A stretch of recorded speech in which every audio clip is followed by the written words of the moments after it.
Dewa Obat Terkuat, Bab 557. Baru saja di dalam lift, Lin Yi bertukar kartu dengan Li Qi. Bagaimana dia bisa menyembunyikan trik ini darinya? Begitu dia selesai berbicara, Lin Yi bergegas mendekat, mengulurkan tangan seperti cakar naga, dan mencengkeram tenggorokan pria itu dengan keras. Klik, dia tidak mengajukan pertanyaan apapun, dan dengan kekuatan jari yang kuat, dia meremukkan tenggorokan pria itu. Tubuh lelaki itu tiba-tiba menjadi seperti genangan lumpur, dan ia terjatuh dengan bunyi gedebuk, tak bernyawa. Lin bahkan tidak melihatnya, dia tahu bahwa pembunuhan ini pasti bukan hanya peran seperti ini. Jika dia berhasil, itu yang terbaik, tetapi jika dia gagal, hotel ini mungkin penuh dengan niat membunuh sekarang. Begitu Lin memeriksa, tidak ada orang lain di ruangan itu. Dia segera membuka pintu dan keluar, berlari menuju tangga darurat. Biasanya, jalan keluar ada di sini. Jika orang-orang itu ingin membunuh Li Qi, mereka pasti akan memblokir semua rute. Begitu dia memasuki tangga api, Lin Yi merasa ada seseorang di lantai atas. Tiba-tiba dia mendongak dan melihat bayangan melintas. Lin Yi tidak bersuara dan berbalik untuk pergi. Dia sudah bisa mendengar orang-orang di lantai atas dan bawah berjalan ke arahnya dengan cepat. Ketika dia sampai di depan pintu, dia tidak bergerak lagi, diam-diam menunggu kedua orang itu mengejarnya keluar dari koridor.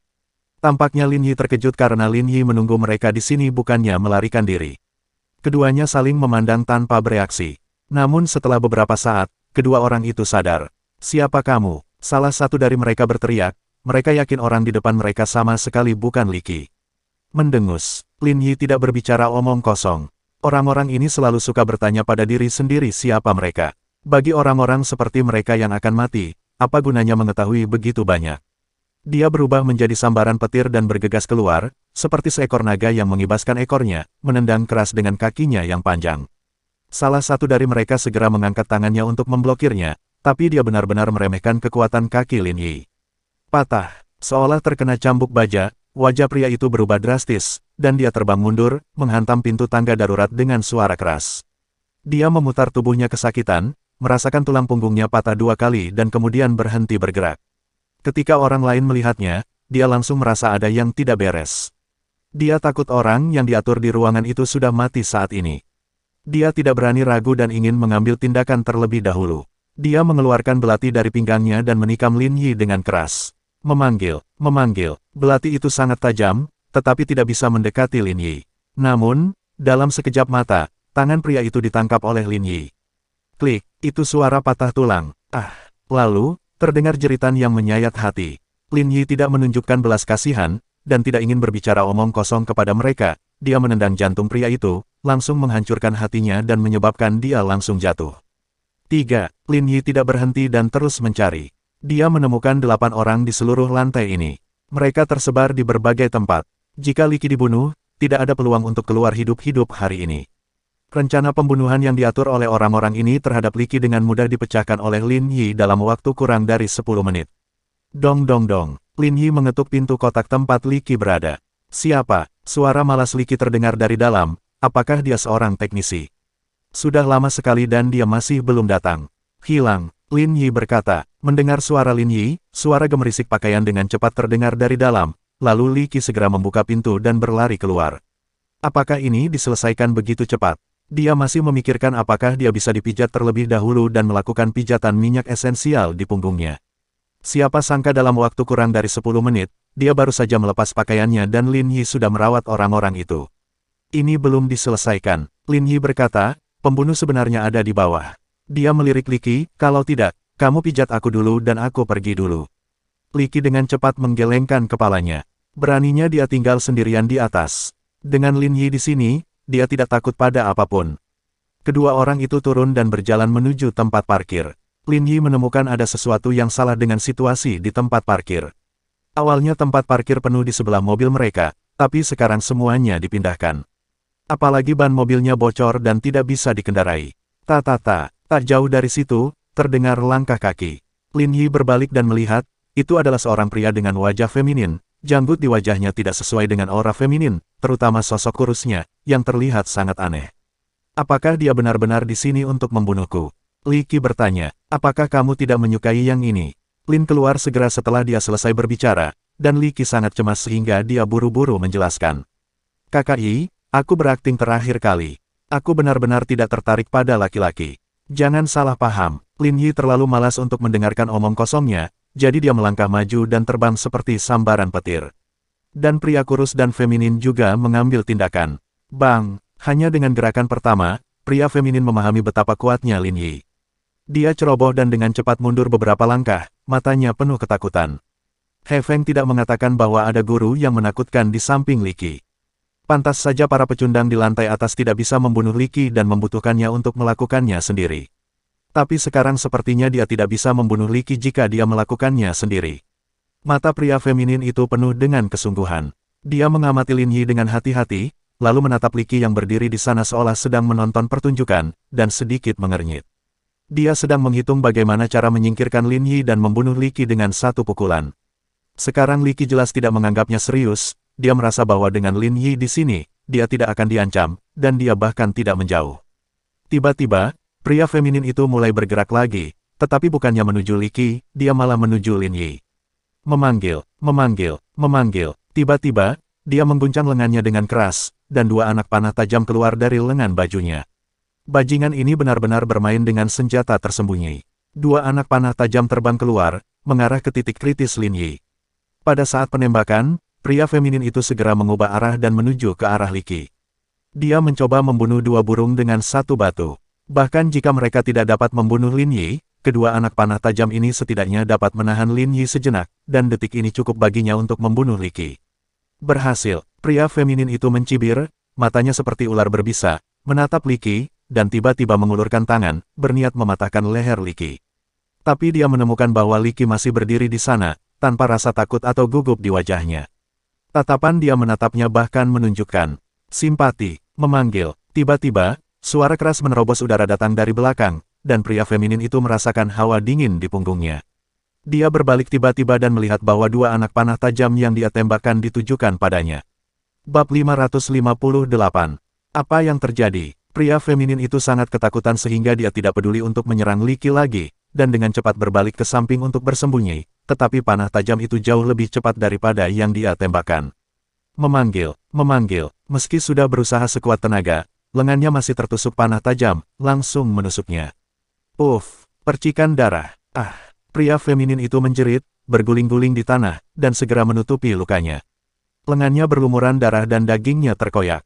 Matanya menjadi sedikit ketakutan, menatap Lin Yi yang berjalan ke arahnya selangkah demi selangkah, dan di benaknya ada lintasan dari dua anak panah tajam tadi. Lin Yi sebenarnya bisa mengubah lintasan senjata tersembunyi. Bagaimana dia melakukannya? Pria feminin itu mengertakkan gigi. Salah satu lengannya mati rasa dan tidak terasa. Anak panahnya beracun. Dia pasti dari Sekte Tang.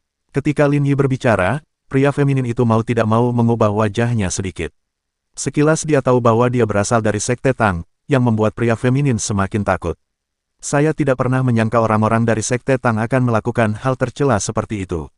Lin Yi berkata dengan tenang, saya mendengar bahwa ada pengkhianat di Sekte Tang. Dia pada dasarnya tercela, menindas gurunya dan menghancurkan leluhurnya. Dia hampir membunuh gurunya sendiri. Apakah itu kamu? Ada banyak orang yang bisa menggunakan senjata tersembunyi, tetapi panah beracun semacam ini adalah keahlian terbaik Sekte Tang. Hanya saja di masa damai, Sekte Tang telah meninggalkan teknik berbahaya tersebut. Sebaliknya, seorang murid diam-diam mempelajarinya setelah dihentikan oleh gurunya, dia justru menyerang gurunya sendiri. Saya tidak menyangka akan bertemu sampah seperti ini di sini. Tampaknya demi uang dan status, banyak orang yang rela meninggalkan hal yang paling penting. Jadi bagaimana kalau itu aku? Sudut mulut pria feminin itu bergerak-gerak, dan rasa sakit yang parah di tubuhnya membuatnya merasa aliran darahnya melambat. Racun yang dia siapkan sangat kuat. Dia perlu meminum penawarnya secepat mungkin dan mengobati lukanya. Jika dia terus seperti ini, dia mungkin benar-benar mati di sini hari ini. Dia hendak melarikan diri, tapi Lin Yi menghalangi jalannya. Akan lebih mudah jika itu kamu. Lin Yi berkata, gurumu memintaku membantunya membersihkan keluarganya jika dia melihatmu.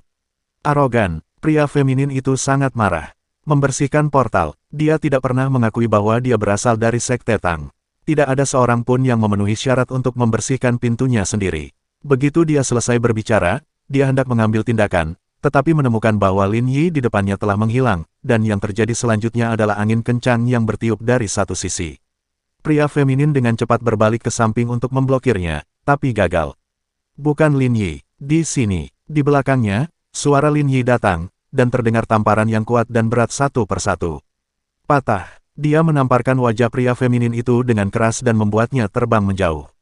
Dia berguling-guling di tanah beberapa kali sebelum dia berhenti. Pria feminin itu gemetar, seluruh wajahnya berubah bentuk dan miring ke satu sisi.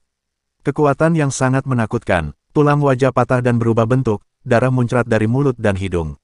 Kulit terlihat hampir menggantung, seolah tulangnya terpisah. Pria feminin tidak pernah menyangka bahwa Lin Yi bisa begitu menakutkan. Dengan kekuatan seperti itu, bahkan 10 orang darinya tidak akan menjadi tandingannya. Dia tidak berpikir untuk terus berjuang dengan Lin Yi, jadi dia berbalik dan terus melarikan diri. Tapi setelah hanya 2 langkah, Lin Yi sudah berada di depannya lagi, seperti hantu, terlalu cepat. Patah, tamparan lagi, dan pria feminin itu terbang lagi. Dia terus melarikan diri dan ditampar lagi. Patah, patah, patah. Pria feminin itu berhenti bergerak dan pingsan di tanah. Seluruh wajahnya berlumuran darah, dan mustahil untuk melihat seperti apa dia sebelumnya. Dia tidak tahu di mana mulut dan hidungnya berada. Dia hanya bisa melihat darah berceceran, dan dia kesakitan. Kata gurumu, selama orang lain tidak mengenalimu. Lin Yi berkata dengan tenang, efeknya seharusnya baik-baik saja sekarang. Li Qi, yang berdiri di samping, berharap dia bisa memiliki keterampilan menakutkan seperti Lin Yi. Sangat menyenangkan untuk ditonton. Saya merasa seperti sedang menonton film. Tidak, Lin Yi bahkan lebih kuat dari protagonis di film. Pria feminin itu terjatuh di sana, tidak bisa bergerak. Dia semakin keracunan. Dia gagal meminum penawarnya tepat waktu, dan ditampar beberapa kali oleh Lin Yi, yang membuat darahnya hampir menggumpal. Lin Yi tidak melihatnya lagi dan masuk ke dalam mobil, ayo pergi. Li Qi melirik ban yang mengecil, bagaimana kita bisa pergi ke sini? Namun ketika Lin Yi masuk ke dalam mobil, dia tidak berkata apa-apa dan langsung mengikutinya. Mereka berdua pergi, rodanya mengeluarkan bunyi klik di sepanjang jalan, yang cukup seremonial. Melihat Lin Yi pergi, pria feminin itu perlahan menjadi tidak bergerak. Selain rasa takut, ada juga penyesalan di matanya. Pada saat itu, He Feng tidak pernah menyangka bahwa ketika salah satu dari 4 master, ahli senjata tersembunyi, mengambil tindakan, inilah hasilnya.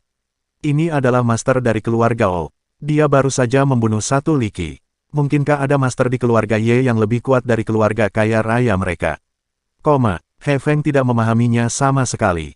Tuanku sudah mati. Dia tidak sopan. Lagi pula dia bukan orangnya. Jika dia gagal, itu akan mempermalukan keluarga O. 3 orang lainnya tidak berbicara, apalagi yang bisa mereka katakan. Jika Anda mati, Anda tidak terampil seperti orang lain. Sebagai seorang pembunuh, jika Anda tidak memiliki kesadaran ini, jangan lakukan pekerjaan ini. Mereka telah memperoleh banyak hal dari keluarga O, jadi tentu saja mereka harus bekerja keras untuk keluarga O. Mereka berspesialisasi dalam membantu keluarga O mengatasi beberapa masalah yang tidak nyaman untuk mereka ungkapkan untuk membunuh beberapa orang yang mempengaruhi keluarga O. Hanya saja selama bertahun-tahun, tidak pernah ada awal yang buruk seperti ini. Sialan, kami akan membiarkan dia mati. Kamu tidak perlu khawatir tentang hal itu. Lakukan saja urusanmu. Salah satu dari mereka melirik He Feng, berhenti berbicara, dan pergi bersama yang lain. He Feng tidak berkata apa-apa. Dia bisa mengirim orang-orang ini, tapi mereka tetap anggota keluarga O, dan dia hanyalah pion yang digunakan oleh keluarga O. Dia masih tahu bagaimana mengukur apa yang harus dia lakukan. Melihat beberapa orang pergi, He Feng mendengus, apa yang ingin saya lakukan? Apakah saya masih membutuhkan perhatian Anda? Masih ada perbedaan di antara mereka. Selain keluarga O, mereka memiliki hubungan yang paling kooperatif dengan keluarga O. Dia berdiri dan mengambil surat undangan di atas meja. Dia tidak menyangka akan menerima surat undangan dari ulang tahun keluarga Du. Keluarga O adalah keluarga kaya pertama yang dia temui, dan keluarga Du adalah keluarga kedua. Dia telah mencoba segala cara untuk terlibat dengan beberapa keluarga kaya raya, tetapi dia tidak pernah memiliki kesempatan. Sekarang bagus. Karena mereka menentang keluarga Ye, keluarga-keluarga ini tampaknya telah mengambil inisiatif untuk menemukan diri mereka sendiri. He Feng tidak bodoh. Dia tahu bahwa di antara keluarga-keluarga kaya raya ini, dia hanyalah pion. Begitu tidak ada hubungan kepentingan, Anda akan ditinggalkan kapan saja. Kamu memanfaatkanku, jadi kenapa tidak? Bersambung.